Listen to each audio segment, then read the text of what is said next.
نحمدہ ونصلی علی رسولہ الکریم اما بعد فاعوذ باللہ من الشیطان الرجیم بسم اللہ الرحمن الرحیم رب اجعلنی مقیم الصلاۃ ومن ذریتی، اے میرے رب مجھے کر دے نماز کا قائم کرنے والا اور میری اولاد کو بھی۔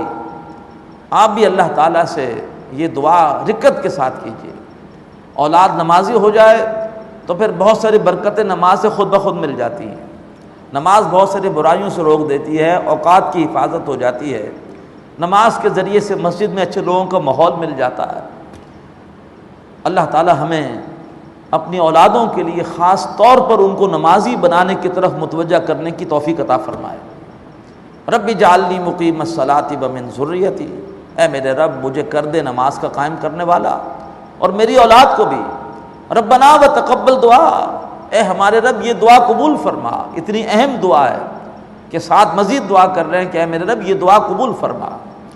ربنا اغفر لی، اے ہمارے رب مجھے بخش دے، ولوالدیّ، اور میرے ماں باپ کو بخش دے، وللمؤمنین یوم یقوم الحساب، اور تمام مومنوں کو بخش دے اس دن جس روز کے حساب کتاب قائم ہوگا۔ اللہ تعالیٰ یہ دعائیں ہمارے حق میں بھی قبول فرمائے۔ اب اس کے بعد سورہ مبارکہ کا آخری حصہ ہے، آخری رکوع ہے، اور اس کا موضوع بھی ایمان بالآخرت ہے۔ فرمایا وَلَا تَحْسَبَنَّ اللَّهَ غَافِلًا عَمَّا يَعْمَلُ الظَّالِمُونَ، اور ہرگز نہ اللہ تعالیٰ کو غافل سمجھنا ان حرکتوں سے، ان کرتوتوں سے جو یہ بدبخت ظالم کر رہے ہیں، ان کے جرائم سے اللہ واقف ہے۔ انما یؤخرہم، بے شک وہ انہیں مہلت دے رہا ہے، لیوم تشخص فیہ الابصار، اس دن تک کے لیے کہ جس روز نگاہیں پتھرا جائیں گی۔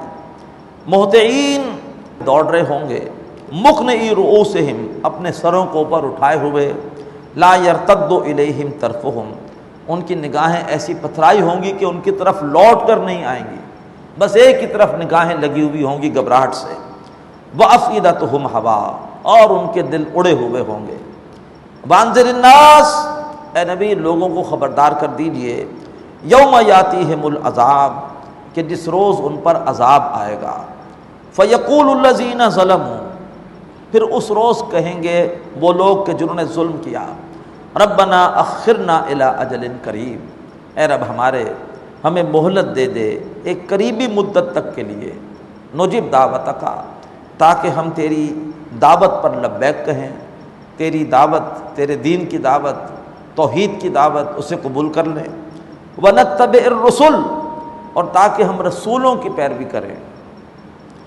اللہ تعالیٰ جواب میں کہیں گے اولم تکونوا اقسمتم من قبل، ارے یہ تم لوگ نہیں تھے جو اس سے پہلے قسمیں کھاتے تھے، ما لکم من زوال، کہ تمہارے لیے کوئی زوال نہیں ہے۔ جس کو بھی اقتدار دنیا میں ملتا ہے وہ سمجھتا ہے اقتدار میرا ہمیشہ ہمیش کے لیے، اور کبھی اس پر تباہی آ ہی نہیں سکتی۔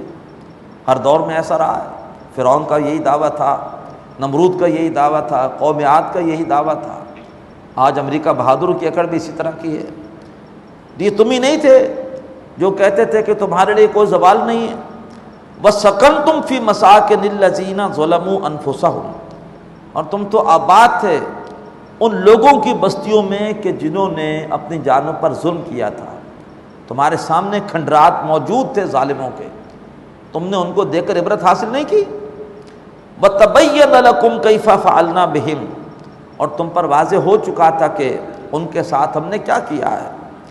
وَضَرَبْنَا لَكُمُ الْأَمْثَالَ، اور ہم نے تمہارے لیے مثالیں بیان کر دی تھیں، بتا دیا تھا مثالوں کے ذریعے سے کہ اچھے لوگوں کا کیا انجام ہوا، برے لوگوں کا کیا حشر ہوا۔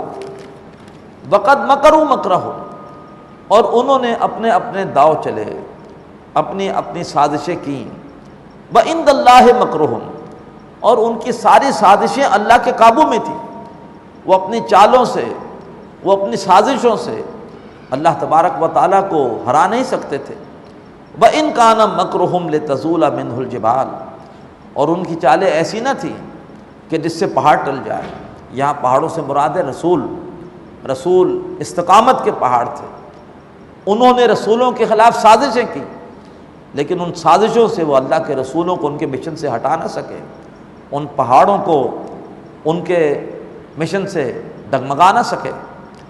بارک اللہ لی ولکم فی القرآن العظیم ونفعنی وإیاکم بالآیات والذکر الحکیم۔